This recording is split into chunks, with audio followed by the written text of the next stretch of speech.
জেলা শাখা কর্তৃক আয়োজিত আজকে গণসমাবেশের সম্মানিত সভাপতি সেরে তাজ, সম্মানিত ওলামায়ে কেরাম, সর্বস্তরের ইসলাম প্রিয় দেশপ্রেমী ভাইয়েরা আমার, ইসলামী আন্দোলন বাংলাদেশ কি চায়, তাদের বক্তব্য কি, তাদের আদর্শ কি, নীতি কি, এই বিষয়ে আমরা অনেকেই জানি না। আমি ইসলামী আন্দোলনের আদর্শ সম্পর্কে বক্তব্য, নীতি ও আদর্শ সম্পর্কে 2-1 মিনিট বলতে চাই। ইসলামী আন্দোলন বাংলাদেশ বিশ্বাস করে শুধু দেশ, দল, নেতা পরিবর্তনের মাধ্যমে মানুষের শান্তি আসতে পারে না। এ দেশ বারবার পরিবর্তন হয়েছে। এক সময় এ দেশ ব্রিটিশ শাসন করেছে, তাদের বিরুদ্ধে আন্দোলন করে আমরা স্বাধীন হয়েছিলাম।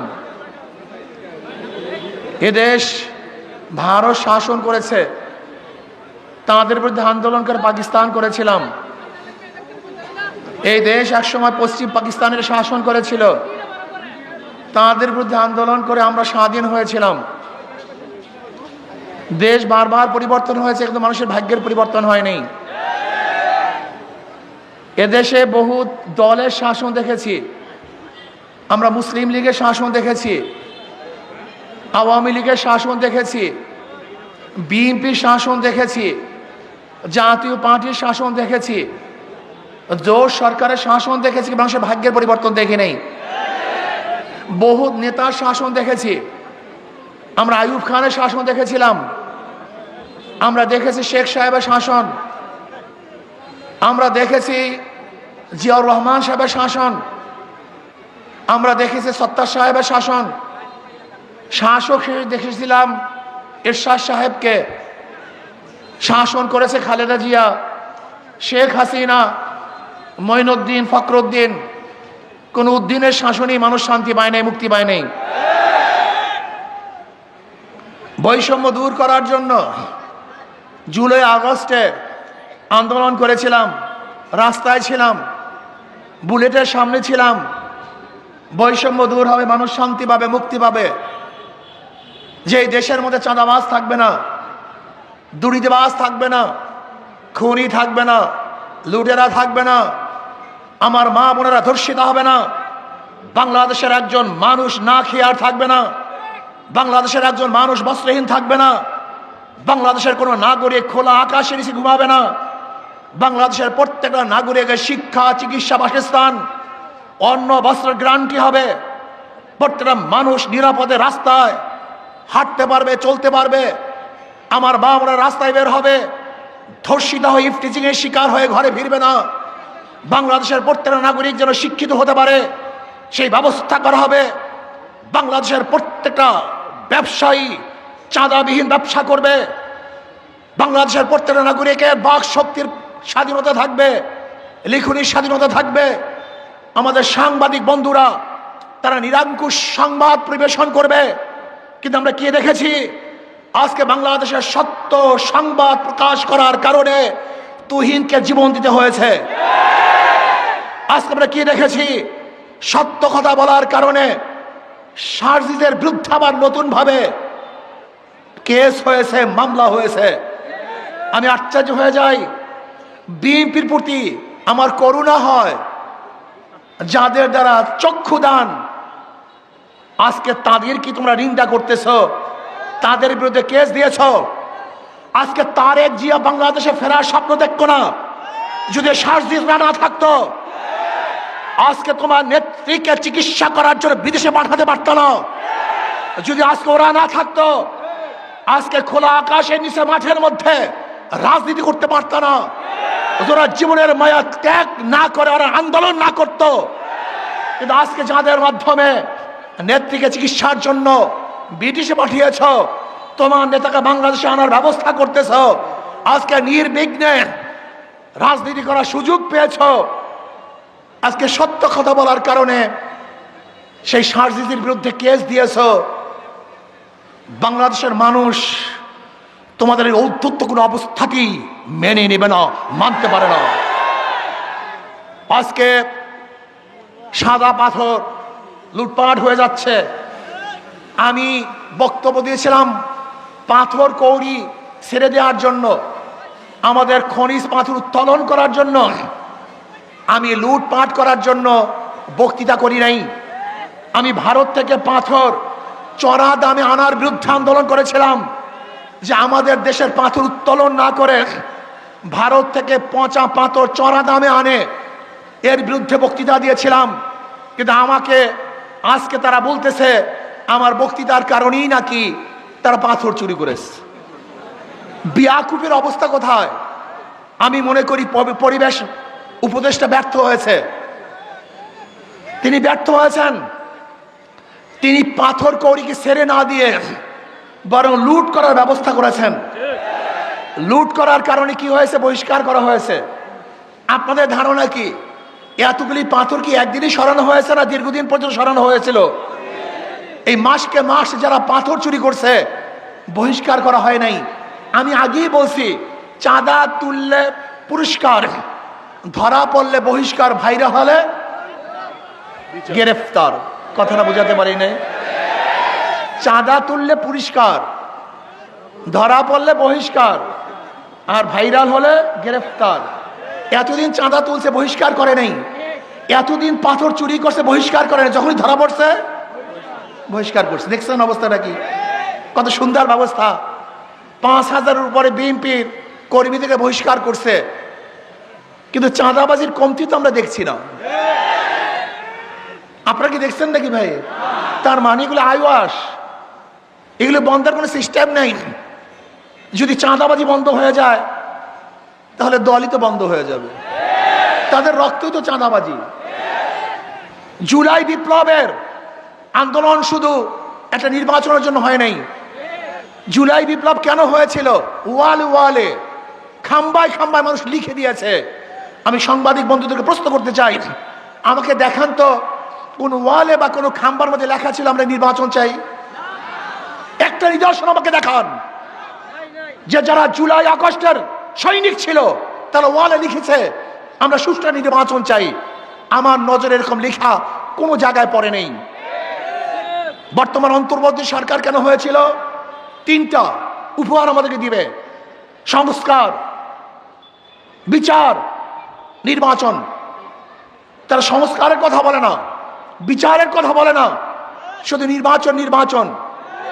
কেন? নির্বাচন দিয়ে কি হবে? যদি লুটেরা, চোরেরা, ডাকাতরা, বদমাশরা, ধর্ষকরা আবার ক্ষমতা আসে, তাহলে এদের বিরুদ্ধে আবারও আন্দোলন করতে হবে, সংগ্রাম করতে হবে। মানুষ কতবার জীবন দিবে, কতবার আন্দোলন করবে, কতবার সংগ্রাম করবে? পিআর সিস্টেমে নির্বাচন চাই। আপনারা দেখেছেন জরিপের মধ্যে এসছে 71% মানুষ পিআর সিস্টেমে নির্বাচন চায়। সংখ্যানুপাতে খালি নির্বাচন চায়। পিআর সিস্টেমে নির্বাচন হলে চাঁদাবাজি থাকবে না, গুন্ডামি থাকবে না, নমিনেশন বাণিজ্য চলবে না, পেশি শক্তি ব্যবহার করা হবে না, কালো টাকার ব্যবহার হবে না। প্রত্যেকটা মানুষ আর ভোট অধিকার প্রয়োগ করতে পারবে, সমহারে সমস্ত মানুষ ভোট দিতে পারবে। সমস্ত জনগণের সংসদ হবে, যে সংসদের মধ্যে সমস্ত দলের আদর্শ এবং নীতির মানুষ সংসদে থাকবে, তাদের বক্তব্য সেখানে তুলে ধরতে পারবে। এই জন্য পিআর সিস্টেমে নির্বাচন চাই, গুন্ডা মুক্ত নির্বাচন চাই, চাঁদাবাজ মুক্ত নির্বাচন চাই। আমি বর্তমান শিশুকে বলবো নুরুল হুদার থেকে শিক্ষা গ্রহণ করা উচিত।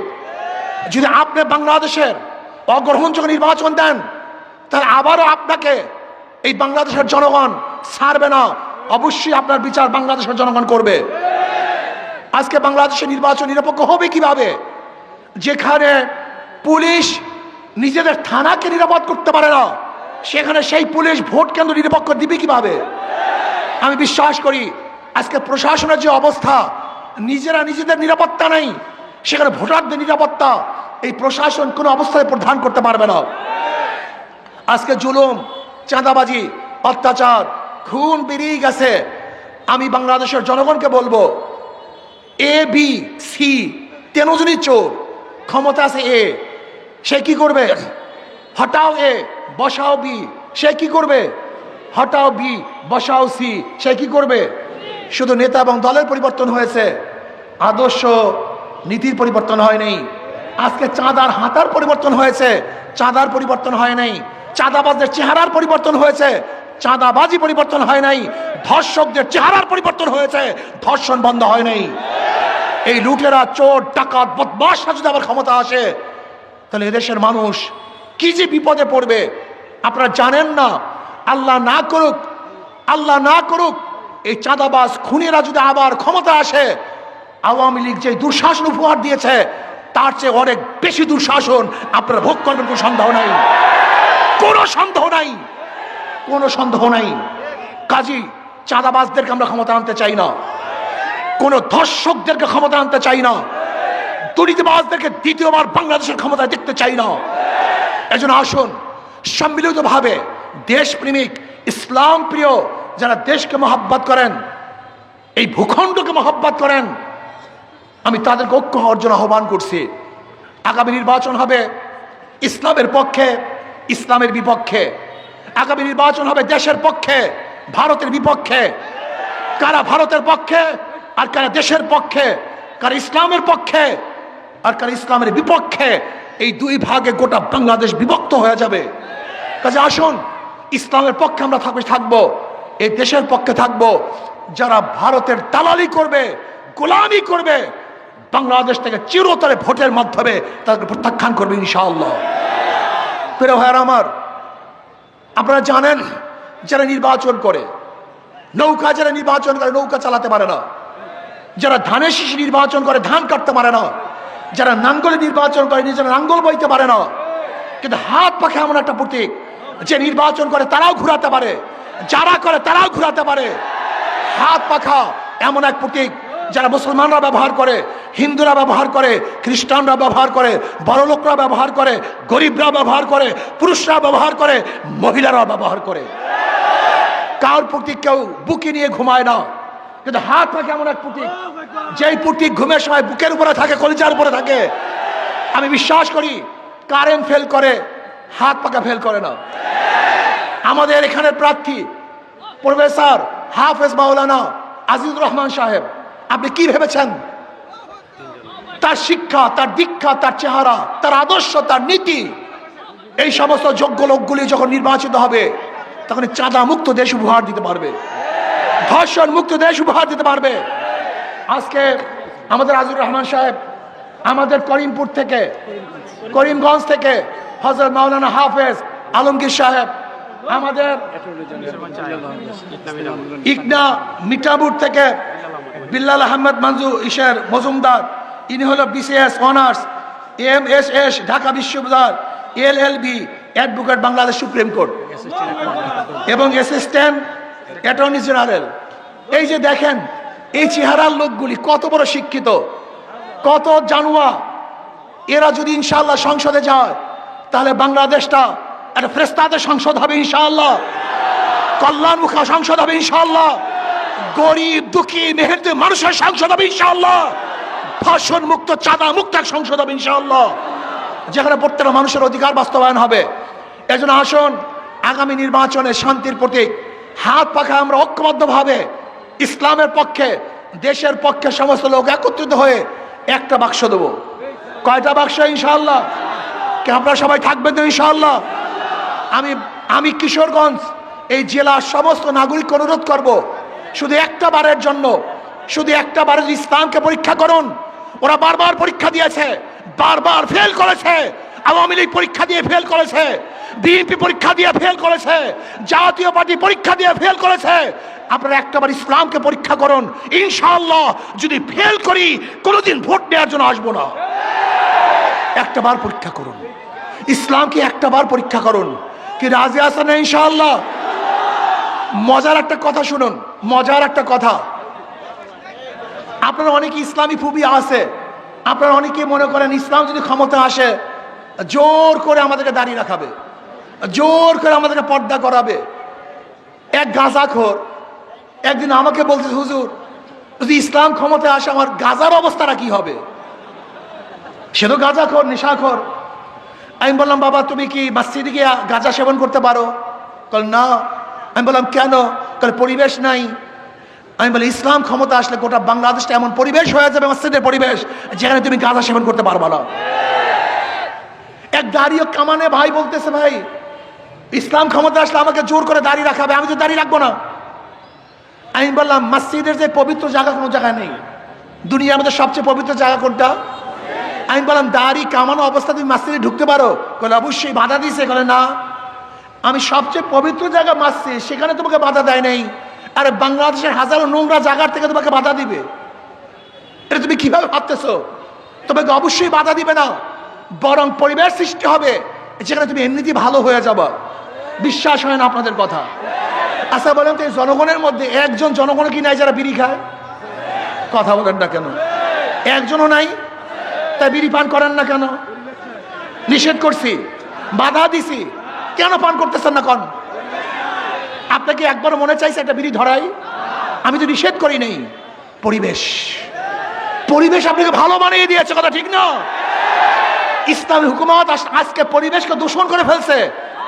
আমি বারবার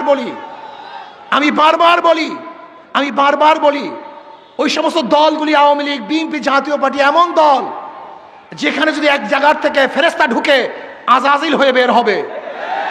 আর ইসলামী দলগুলি এরকম ভালো দল, আজাজিল ঢুকলে ফেরেশতা হয়ে বের হবে। বিশ্বাস হয় না? বুয়েটে আবরার ফাহাদকে কারা হত্যা করেছিল? বুয়েটের ছাত্র, সবচেয়ে ভালো, সবচেয়ে মেধাবী, সবচেয়ে আদর্শবান, নীতিবান ছাত্রগুলি ওই দল করার কারণে ওরা আর ভালো থাকতে পারে না, খুনি হয়ে গেছে। আপনি কি দেখেছেন গতকালকের রিপোর্ট? এক ছাত্র দলের কর্মী যুব দলের কর্মীকে ছুরি আঘাত করে হত্যা করছে, দেখছেন আপনারা? গত 3 দিন আগের খবর, এক ছাত্র দল আর এক ছাত্র দলকে আঘাত করে দুনিয়ার থেকে বিদায় দিয়ে দিয়েছে। কি মিথ্যা বললাম না সত্য বললাম? তার মানে এই ছাত্ররা ছিল ভালো, আদর্শবান, চরিত্রবান, নীতিবান, কিন্তু ওই দলগুলিতে ঢোকার পরে নীতি এবং আদর্শবান থাকতে পারে নাই, খুনি হয়ে গেছে, ধর্ষক হয়ে গেছে, চাঁদাবাজ হয়ে গেছে। ওই সমস্ত দলে হাজারো ফেরেশতারা ঢুকলে আজাজিল হয়, আর ইসলামী দলে হাজারো আজাজিল ঢুকলে ফেরেশতা হয়ে যায়। কাজী আসুন, ইসলামের পক্ষে আসুন, ভয় পাওয়ার কিছু নেই। আমার মা বোনদের ন্যায্য অধিকার প্রতিষ্ঠা করা হবে, প্রত্যেক নাগরিকের ন্যায্য অধিকার বাস্তবায়ন করা হবে। কাজে আল্লাহ ইসলামকে ক্ষমতায় আপনাদের মাধ্যমে নিয়ে আসুক। সবাই ইসলামের পক্ষে কাজ করতে রাজি আছেন তো ইনশাআল্লাহ? হাত পাকা পক্ষের কাজ করতে রাজি আছেন তো ইনশাআল্লাহ? কে কে আছেন? 2 হাত তুলে নারায়ে তাকবীর। সব মার্কা দেখা শেষ, হাত পাখার বাংলাদেশ মার্কা আছে। কোন সে মার্কা? আরো জোরে, সবাই মার্কা। আল্লাহ আমাদের সবাইকে হাত পাখায় কাজ করার তৌফিক দান করেন। যেখানে কমিটি নাই সেখানে কমিটি